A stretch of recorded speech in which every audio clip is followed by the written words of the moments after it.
Seorang gadis sombong menghina OB di kantornya, tanpa tahu pria itu adalah orang yang selama ini ia cari. Sebuah kisah tentang penyesalan, keikhlasan, dan cinta yang tak disangka. Tulis solawat dan asal kota kalian di komentar. Jangan lupa subscribe. Semoga Allah limpahkan rezeki dan kebahagiaan untuk kalian semua. Amin. Langit Jakarta pagi itu berwarna perak. Mobil-mobil melaju cepat di antara gedung tinggi yang memantulkan cahaya matahari seperti cermin raksasa. Di lantai 24 gedung Pratama Vision, langkah sepatu hak tinggi berderap mantap di sepanjang koridor. Suaranya terdengar tegas dan berwibawa. Itulah langkah seorang wanita yang dikenal ambisius dan sempurna, Nadia Prameswari.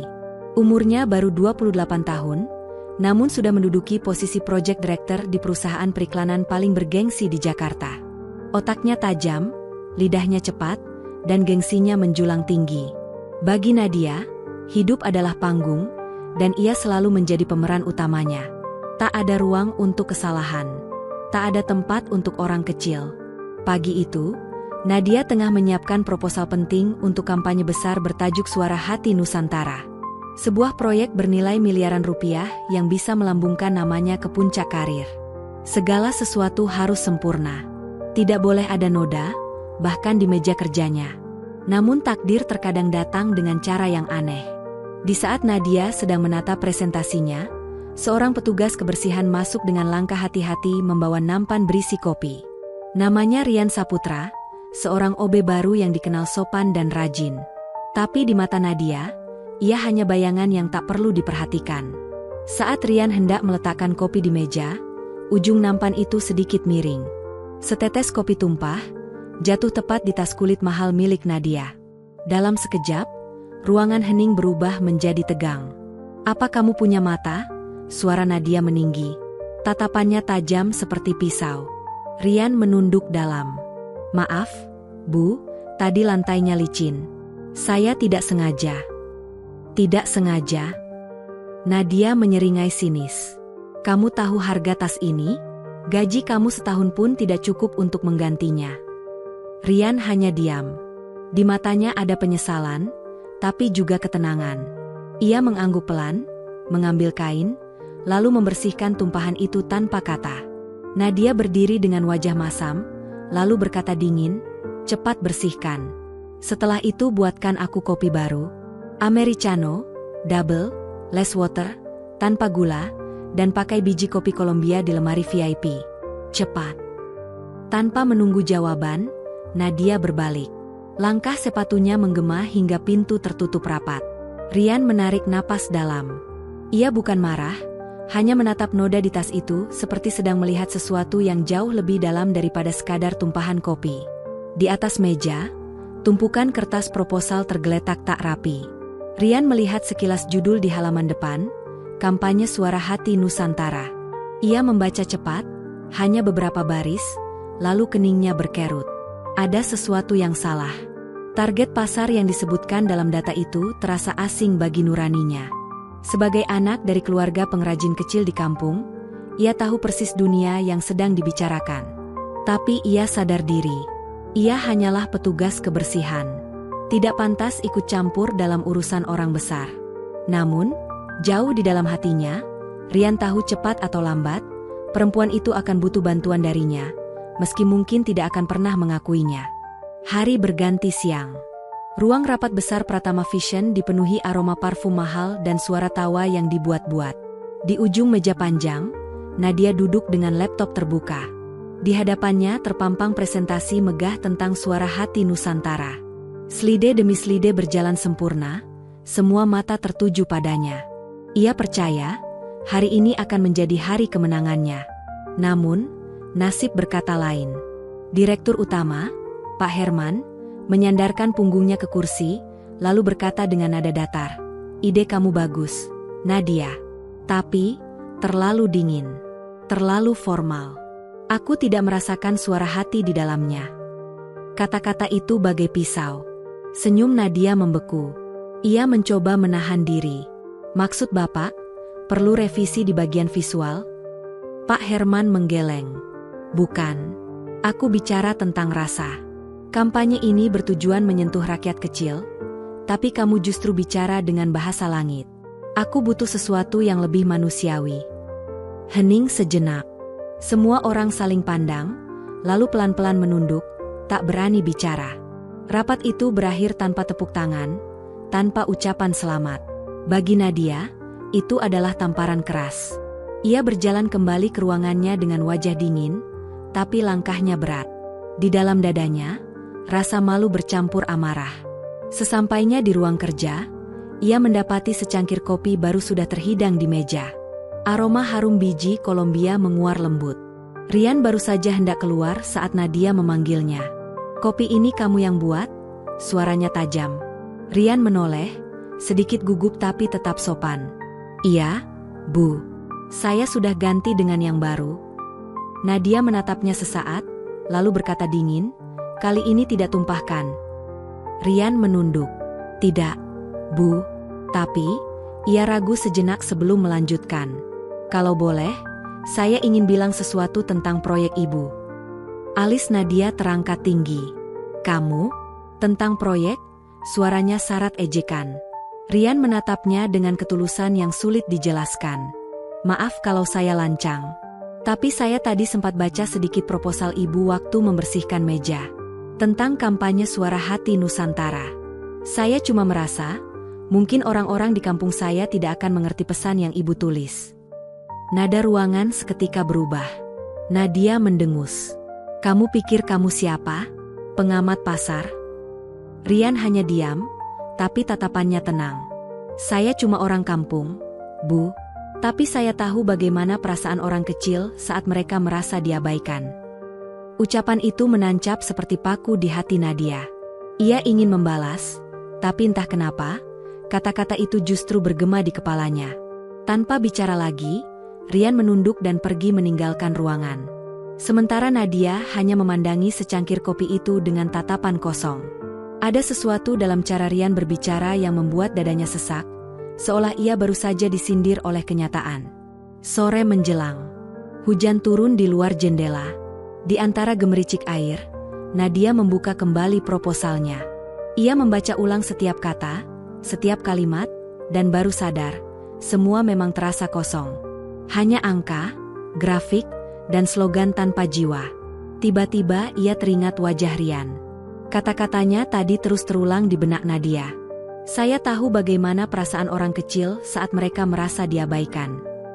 Di luar sana, di ruang kebersihan yang sempit, Rian duduk sambil menatap langit senja yang mulai gelap. Ia meneguk sisa kopi dari termosnya sendiri, lalu berbisik pelan, "Kadang orang yang paling keras bukan sedang marah pada dunia, tapi sedang berjuang menutupi luka yang tak ingin dilihat siapapun." Malam itu, gedung Pratama Vision mulai sepi. Lampu-lampu ruangan kantor satu persatu dimatikan, menyisakan cahaya redup dari lantai 24 tempat Nadia masih duduk sendiri. Jemarinya mengetik cepat, berusaha memperbaiki presentasi yang siangnya gagal total. Namun entah kenapa, fokusnya buyar. Pikirannya kembali ke wajah Rian dan kata-katanya yang sederhana tapi jujur. Ia menatap layar laptopnya. Slide demi slide tampak dingin, kaku, tanpa jiwa. Ia merasa lelah. Untuk pertama kalinya, Nadia mengakui pada dirinya sendiri bahwa mungkin ia sudah terlalu lama hidup hanya untuk mengejar kesempurnaan semu. Dari arah pintu, terdengar suara pelan. Rian muncul membawa alat pel. Ia tampak terkejut melihat Nadia masih di sana. "Oh, maaf, Bu. Saya kira Ibu sudah pulang," ucapnya sopan. Nadia tidak menjawab. Ia hanya menatap pemuda itu sesaat, lalu kembali menunduk layar. Suasana hening cukup lama. Rian bekerja dengan tenang, mengelap lantai perlahan, seolah setiap gerakannya memiliki irama tersendiri. Ada ketenangan yang aneh dalam caranya bekerja. Tanpa sadar, Nadia memperhatikan. Tangan itu kasar, tapi gerakannya lembut. Setelah beberapa menit, Nadia berkata lirih, "Kenapa kamu kerja sampai malam?" Rian berhenti sejenak, lalu tersenyum kecil. "Kalau saya tidak kerja keras, siapa lagi yang akan bantu keluarga saya di kampung?" "Orang tuamu di sana?" tanya Nadia, masih menatap layar. Rian mengangguk. "Iya, Bu. Ibu saya sakit. Ayah sudah lama meninggal. Saya cuma ingin bisa kirim uang tiap bulan, supaya adik saya bisa lanjut sekolah. Hening lagi.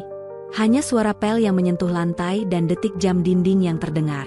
Entah kenapa, dada Nadia terasa berat. Ia teringat masa kecilnya, ibunya yang dulu menjual gorengan demi membiayai sekolahnya. Tapi semua itu telah lama ia kubur. Ia tak pernah mau lagi mengingat bagaimana rasanya menjadi kecil dan tak berdaya. Kalau boleh jujur, Bu, kata Rian pelan. Kadang orang hebat itu bukan yang paling tinggi jabatannya, tapi yang masih bisa menunduk tanpa kehilangan harga diri. Nadia menatapnya. Tak ada nada menantang, tak ada sindiran. Kalimat itu keluar begitu tenang, seolah bukan untuk menegur, tapi mengingatkan. Saat Rian hendak pergi, ia melihat kertas presentasi di meja Nadia tergeletak terbuka. Ada sketsa kasar peta wilayah kampung pengrajin. Ia menunjuknya pelan. Tempat ini, saya tahu. Itu Kampung Cendani. Saya dulu besar di sana. Orang-orangnya masih membuat gerabah dengan tangan, bukan mesin. Nadia menoleh, agak terkejut. Kamu dari sana? Rian mengangguk. Iya, Bu. Kalau Ibu mau, saya bisa bantu perkenalkan dengan kepala desanya. Mereka orang baik, tapi tidak suka dikasihani. Ucapan itu menancap di hati Nadia. Ia menatap peta itu lama sekali, seolah ada sesuatu yang menariknya ke sana. Setelah Rian pergi, Nadia bersandar di kursinya. Pikirannya berputar. Kampung Cendani. Nama itu muncul juga dalam dokumen proyek, tapi hanya sebagai titik kecil yang ia abaikan. Kini, titik itu terasa seperti panggilan. Malam semakin larut. Di luar jendela, hujan kembali turun. Dan di antara rinainya, Nadia menyadari, mungkin untuk pertama kalinya, bahwa kesempurnaan yang ia kejar selama ini hanya menutupi satu hal, kekosongan dalam dirinya sendiri. Pagi itu, langit tampak pucat di atas gedung Pratama Vision. Nadia berdiri di depan jendela besar ruangannya, menatap kendaraan yang berlalu lalang tanpa arah. Di meja kerjanya tergeletak proposal lama yang kini tampak tak berarti. Ia sudah tak lagi memikirkan angka, target, atau pujian. Yang terus terbayang di kepalanya hanyalah satu kata, Cendani. Nama itu seakan memanggil dari kejauhan. Membisikkan sesuatu yang belum pernah ia dengar dalam hidupnya yang sibuk dan penuh gengsi. Setelah semalaman tak tidur, Nadia membuat keputusan yang mengejutkan. Ia akan turun langsung ke lapangan, ke kampung pengrajin itu sendiri. Bu Nadia mau ke lapangan sendiri? Tanya sekretarisnya tak percaya. Iya. Saya perlu lihat langsung seperti apa mereka hidup. Jawab Nadia singkat. Tanpa menunggu penjelasan lebih jauh, ia mengambil tasnya dan melangkah cepat ke lift. Beberapa jam kemudian, mobil hitam yang ia kendarai mulai meninggalkan gedung tinggi Jakarta, berganti pemandangan sawah dan jalan berbatu. Semakin jauh dari kota, semakin sepi jalan yang dilalui. Udara mulai terasa segar, dan di kejauhan terdengar suara burung. Untuk pertama kalinya dalam waktu yang lama, Nadia menurunkan kaca jendela mobil dan menghirup udara desa. Namun, di dalam hatinya, masih ada rasa ragu. Ia bukan tipe orang yang mudah berbaur. Semua yang di luar kendali membuatnya gelisah. Tapi rasa penasaran tentang kampung itu, dan tentang Rian, terus menuntunnya maju. Setelah 2 jam perjalanan, ia tiba di sebuah gapura sederhana bertuliskan selamat datang di kampung Gerabah Cendani. Jalan di depannya sempit, hanya cukup untuk 1 mobil. Anak-anak kecil berlari sambil tertawa, membawa gerabah kecil di tangan mereka. Di sisi jalan, tampak rumah-rumah bambu berdinding tanah liat, dan suara tungku pembakaran terdengar dari kejauhan. Nadia turun dari mobil, menatap sekeliling. Udara hangat bercampur aroma tanah basah dan asap kayu. Semua terasa asing, tapi damai. Seorang pria tua menghampirinya dengan senyum ramah. "Nyari siapa, Enduk?" tanya pria itu. "Saya mencari kepala desa. Saya dari perusahaan Pratama Vision, mau bicara soal proyek kampanye." "Oh, kamu yang dikabarin Rian, ya?" kata pria itu dengan mata berbinar. Nadia tertegun. "Rian?" "Iya, Rian Saputra. Anak sini, tapi udah lama kerja di kota. Dia tadi pagi nelpon, katanya kamu mau datang." Hati Nadia bergetar. Rian sudah tahu ia akan kesini? Kapan dia menyiapkan ini semua? Tak lama kemudian, Seorang perempuan parubaya menghampiri sambil membawa nampan berisi air kelapa muda. "Silakan diminum dulu, Enduk. Capek ya dari kota?" Nadia tersenyum kikuk. Ia menerima minuman itu, meneguknya perlahan.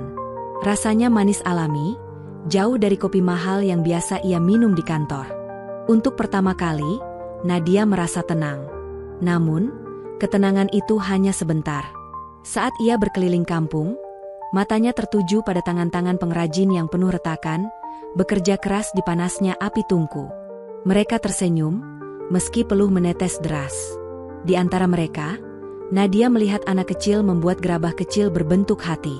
Anak itu berkata polos, "Bapak bilang, bikin gerabah itu kayak bikin hati orang. Harus sabar biar nggak pecah." Kata-kata itu membuat langkah Nadia terhenti. Di dadanya, sesuatu bergetar pelan. Seolah dunia kecil ini sedang mengajarinya hal besar yang selama ini ia lupakan. Kesabaran, ketulusan, dan cinta dalam setiap kerja keras. Ia menatap langit cendani yang biru, lalu berbisik lirih, "Mungkin di sini, aku akan menemukan sesuatu yang lebih berharga dari sekadar proyek." Hari mulai berganti siang di kampung Gerabah Cendani. Sinar matahari menembus sela-sela atap bambu, menimpa tanah liat yang sedang diputar di atas roda kayu. Suara gesekan lembut terdengar dari setiap sudut rumah, berpadu dengan tawa kecil anak-anak yang membantu orang tuanya. Suasana sederhana itu membuat Nadia terdiam lama. Ia berjalan pelan di antara deretan tungku pembakaran. Setiap kali ia berhenti, selalu ada senyum ramah menyambut. Tak ada kesan takut, tak ada pura-pura. Semua orang tampak hidup dengan caranya sendiri, tanpa gengsi, tanpa topeng. Di sebuah gubuk kecil di ujung jalan, ia melihat seorang pria tua tengah mengajari anak-anak membuat gerabah. Tangannya gemetar, tapi matanya memancarkan semangat. "Permisi, Pak. Saya Nadia dari Pratama Vision," ucapnya pelan. Pria itu tersenyum hangat. "Oh, jadi ini yang namanya Bu Nadia. Rian sudah cerita banyak. Katanya ibu ingin tahu tentang kampung kami." Nama itu lagi, Rian. Entah mengapa setiap kali mendengar namanya disebut, dada Nadia terasa hangat sekaligus berat. "Iya, Pak," jawab Nadia. "Saya ingin memahami kehidupan orang-orang di sini, supaya proyek kami bisa lebih dekat dengan masyarakat." Pria itu mengangguk. "Kalau begitu, jangan cuma lihat, Enduk. Coba rasakan." Ia menyerahkan segumpal tanah liat ke tangan Nadia. Awalnya Nadia ragu, tapi ia menerimanya juga. Tanah itu dingin, lembut, dan agak berat. Saat ia mulai menekannya dengan tangan, bentuknya mudah berubah, hancur, lalu dibentuk lagi. "Begitulah hidup, Enduk," kata pria tua itu lembut. "Kalau hati kita keras, tanahnya nggak bisa dibentuk. Tapi kalau terlalu lembek, dia juga nggak bisa berdiri." Nadia terdiam. Jemarinya mulai gemetar. Tiba-tiba, kenangan masa kecilnya muncul begitu saja, saat ia membantu ibunya mengadon tepung di dapur kecil rumah kontrakan mereka dulu. Ibunya pernah berkata hal yang sama, dengan suara lembut yang kini hanya tinggal ingatan. Matanya mulai basah, tapi ia cepat-cepat menunduk agar tak terlihat. Ia membentuk gerabah kecil berbentuk mangkuk. Tidak sempurna, tapi ada sesuatu yang hangat saat ia memegangnya. Pria tua itu tersenyum melihat hasilnya. "Nggak harus sempurna, yang penting, dibuat dengan hati." Nadia mengangguk pelan. "Terima kasih, Pak." Sore mulai turun. Di pinggir sungai, para pengrajin menjemur hasil karya mereka. Nadia duduk di tepi, menatap pantulan cahaya senja di air. Di kejauhan, ia melihat Rian berjalan mendekat, membawa sekarung tanah liat di pundaknya. Bajunya kotor, tangannya berdebu, tapi senyum di wajahnya tulus. "Ibu datang juga," katanya sambil meletakkan karung di tanah. Nadia tersenyum kecil. "Kamu nggak bilang kalau kamu sudah bicara dengan mereka?" Rian tertawa pelan. "Saya cuma bantu sedikit. Mereka senang kalau ada orang kota yang mau belajar dari mereka, bukan cuma datang untuk ambil foto." Nadia menatap pemuda itu lama. Ada sesuatu pada diri Rian yang berbeda. Bukan sekadar kerendahan hati, tapi keteguhan yang jarang ia lihat pada siapapun di kantornya. "Kenapa kamu peduli sekali sama tempat ini?" tanya Nadia perlahan. Rian menatap senja, lalu menjawab, Karena di sini saya belajar arti hidup. Tanah ini mengajarkan saya untuk tetap lembut, walau terus diinjak. Ucapan itu menggema dalam hati Nadia. Ia tak berkata apa-apa lagi. Hanya menatap Rian yang kini berdiri menghadap langit jingga. Dalam diam, Nadia tahu, sesuatu dalam dirinya mulai berubah, perlahan tapi pasti. Malam tiba di Cendani. Langit bertabur bintang, dan udara membawa aroma tanah basah yang menenangkan. Di beranda rumah kecil tempat ia menginap, Nadia duduk dengan secangkir teh hangat di tangan. Lampu minyak bergoyang lembut di atas meja bambu. Dari kejauhan terdengar suara jangkrik bersahut-sahutan, mengisi kesunyian dengan irama alam yang damai. Namun di balik kedamaian itu, pikirannya terus berputar. Bayangan tentang Rian, tentang ucapannya siang tadi, berulang kali muncul di kepalanya. Tanah ini mengajarkan saya untuk tetap lembut, walau terus diinjak. Kalimat sederhana itu menembus jauh ke dalam hatinya. Selama ini, Nadia hidup dengan prinsip sebaliknya. Menjadi keras agar tak diinjak, menjadi tinggi agar tak diremehkan. Ia tidak pernah membiarkan siapapun menyentuh sisi lemahnya. Tapi malam itu, semua dinding pertahanan itu mulai retak. Dari arah halaman, terdengar suara langkah pelan. Rian muncul membawa sepotong kayu bakar. "Ibu belum tidur?" tanyanya sambil tersenyum. "Belum," jawab Nadia singkat. "Saya sedang berpikir." Rian duduk di kursi seberang. "Tentang proyek?" "Bukan. Tentang diri saya." Rian menatapnya tanpa banyak bicara. Nadia menunduk, lalu melanjutkan dengan suara pelan. "Dulu saya juga hidup susah, Rian. Ibu saya jual gorengan setiap pagi, sementara saya bantu bungkus. Saya berjanji, suatu hari saya harus sukses. Harus punya kehidupan yang tidak lagi dipandang rendah." Ia terdiam sejenak, lalu menarik napas dalam. "Dan ternyata, saat saya berhasil, saya justru kehilangan hal yang paling berharga." Rian menatapnya lekat, tapi tidak memotong pembicaraan. "Saya lupa bagaimana rasanya bersyukur. Saya lupa bagaimana rasanya menjadi manusia biasa," lanjut Nadia dengan suara bergetar. "Saya pikir, jadi kuat itu artinya tidak butuh siapapun. Tapi sekarang saya sadar, itu cuma cara saya bersembunyi dari ketakutan." Angin malam berhembus pelan. Lampu minyak berkedip. Rian tersenyum tipis. "Kadang orang kuat justru yang paling banyak menahan luka, Bu. Tapi Allah nggak pernah biarkan luka itu sia-sia. Selalu ada alasan kenapa kita disakitkan." Kata Allah keluar dari mulut Rian dengan begitu lembut, tapi nadanya menenangkan. Nadia menatapnya lama, seolah mendengar nama suci itu untuk pertama kali dalam hidupnya setelah sekian lama. Rian melanjutkan, "Mungkin ibu dikirim ke tempat ini bukan untuk kerja, tapi untuk sembuh." Nadia terdiam. Tak ada kata yang bisa keluar. Hanya matanya yang perlahan basah, namun ia berusaha menahannya. Rian berdiri, merapikan kayu di tungku, lalu berkata, "Besok pagi, ada acara kecil di balai desa. Mereka mau tunjukin hasil karya gerabah baru. Ibu datang ya, biar lihat sendiri makna dari suara hati yang sebenarnya." Nadia mengangguk pelan. Rian melangkah pergi, meninggalkannya sendirian di bawah langit malam yang kini terasa lebih luas dari sebelumnya. Untuk pertama kali dalam hidupnya, Nadia merasa kecil, tapi bukan karena hina, melainkan karena hatinya mulai sadar bahwa selama ini ia berdiri di tempat yang terlalu tinggi hingga lupa melihat ke bawah. Pagi datang dengan udara sejuk dan cahaya lembut menembus dedaunan. Burung-burung berkicau dari dahan bambu di pinggir jalan, sementara aroma tanah liat yang baru dibakar memenuhi udara. Hari ini, Balai Desa Cendani tampak lebih ramai dari biasanya. Meja-meja panjang tersusun rapi, menampilkan berbagai bentuk gerabah, kendi, vas bunga, mangkuk, hingga patung kecil berbentuk tangan terbuka. Nadia berdiri di depan balai, mengenakan pakaian sederhana yang ia beli semalam di warung dekat penginapan. Tidak ada blazer, tidak ada sepatu hak tinggi, hanya kemeja polos dan celana kain. Rasanya aneh, tapi menenangkan. Rian menghampiri dengan senyum ramah. "Ibu siap?" "Entah. Saya belum tahu harus bilang apa," jawab Nadia jujur. Rian tertawa kecil.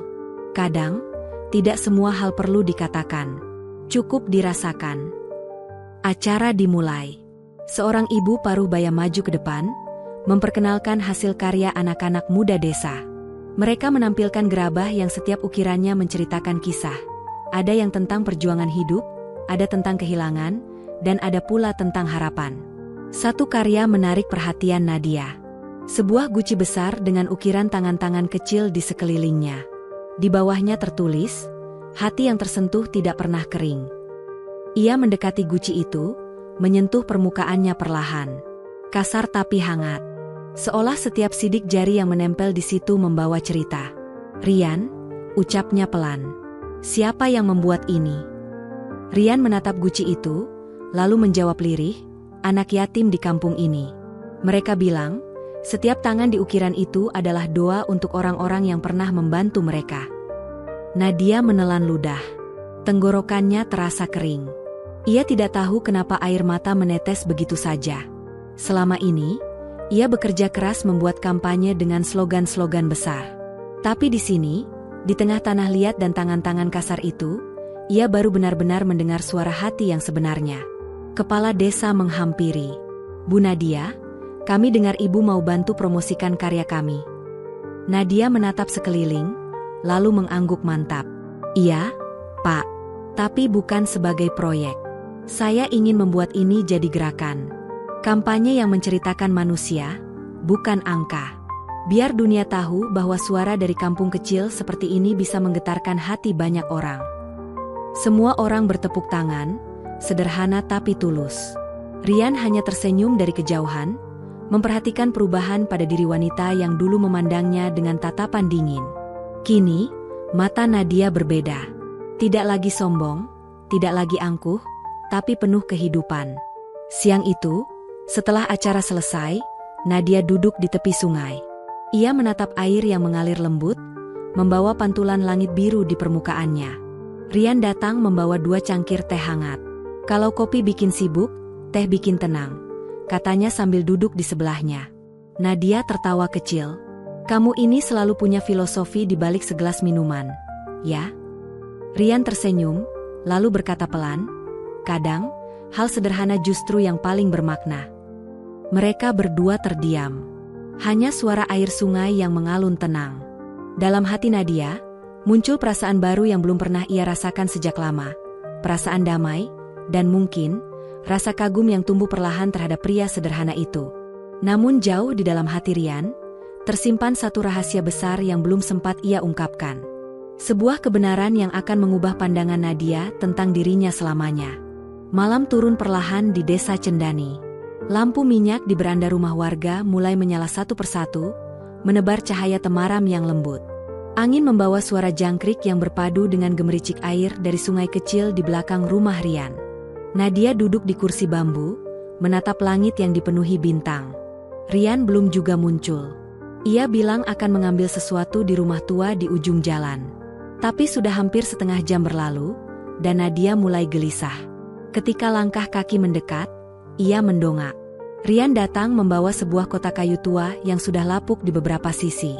"Maaf lama, kotaknya agak berat," katanya sambil tersenyum. Nadia menatap kotak itu penuh penasaran. "Itu apa?" Rian menatapnya sebentar, lalu meletakkan kotak itu di atas meja. "Ini, milik seseorang yang mungkin kamu kenal." Nadia mengerutkan kening. Ia membuka perlahan penutup kotak itu. Di dalamnya terdapat tumpukan kertas, foto-foto lama, dan selembar kain kecil dengan nama Nadia terukir di pojoknya. Tangannya bergetar.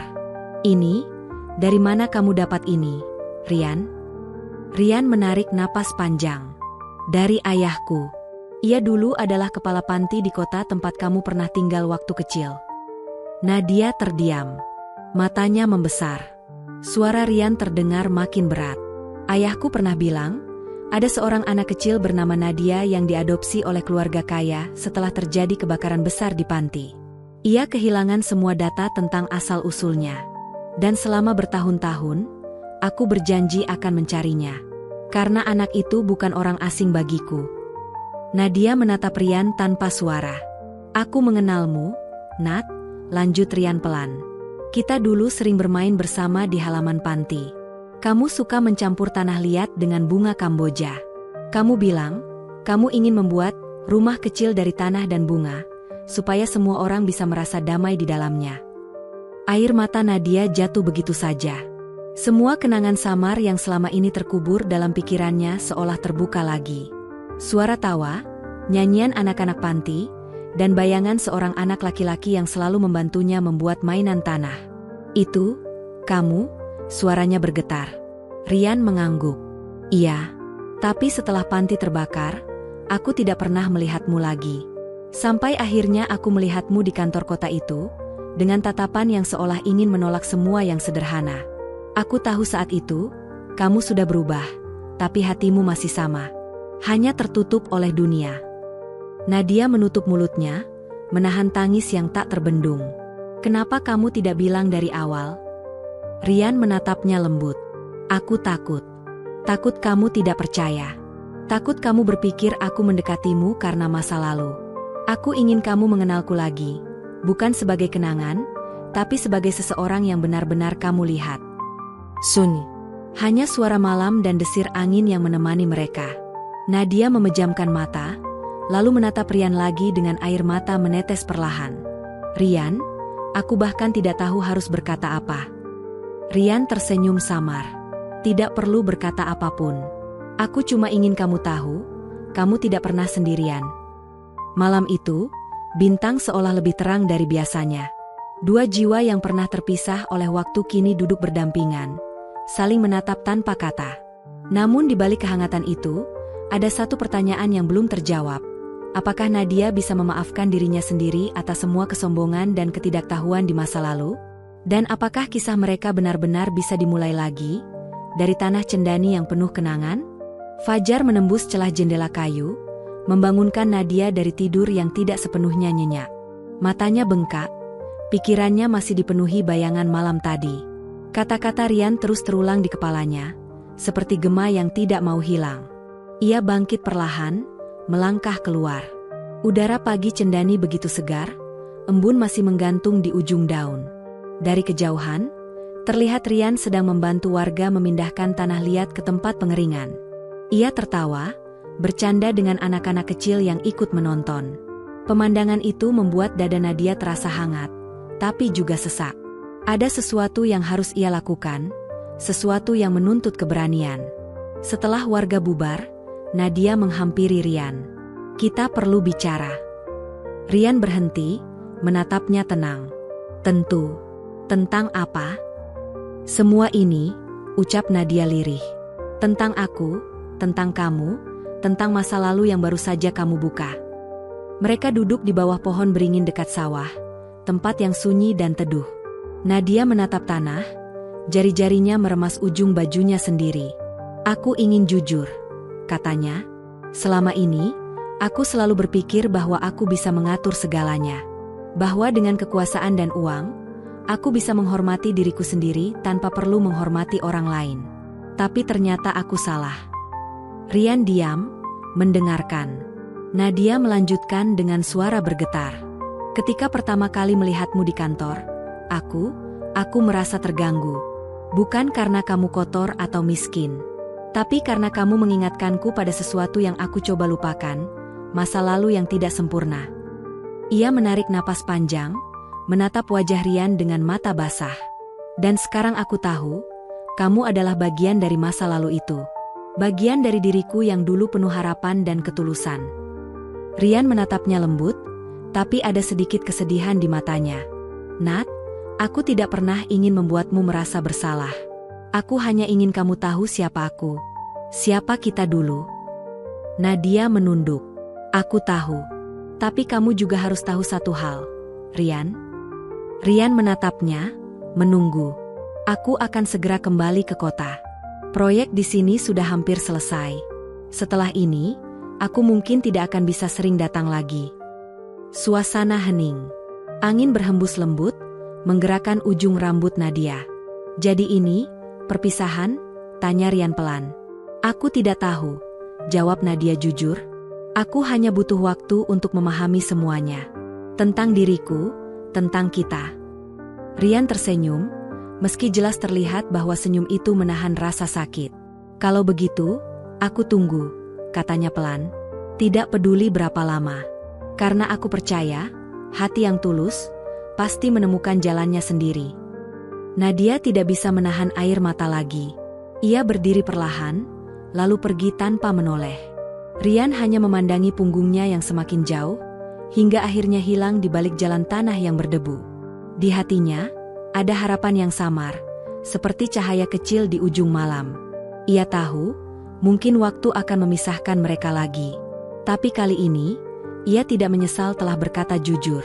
Sementara Nadia berjalan pulang, langkahnya terasa berat. Ia tidak tahu apa yang menunggunya di kota nanti. Tapi satu hal pasti, hidupnya tidak akan pernah sama lagi.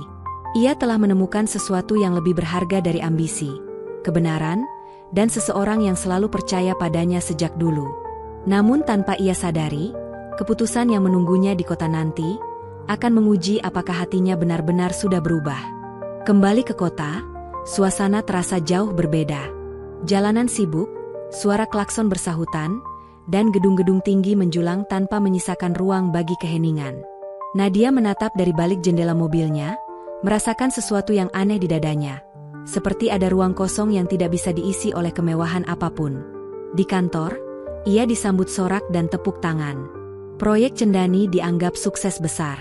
Tim marketing memujinya sebagai pemimpin yang visioner, investor menawarkan kerjasama baru, dan media menulis namanya dengan judul besar, Nadia Prasetya, wanita di balik gerakan Gerabah Nusantara. Tapi di balik senyum profesionalnya, Nadia merasa hampa. Ia tahu sebagian besar orang hanya melihat hasil, bukan makna. Mereka tidak tahu kisah di balik tanah liat itu. Mereka tidak tahu Rian. Sore itu, Nadia duduk di ruang kerjanya yang luas. Di atas mejanya, berdiri sebuah guci kecil, salah satu hasil karya anak-anak Cendani yang ia bawa pulang.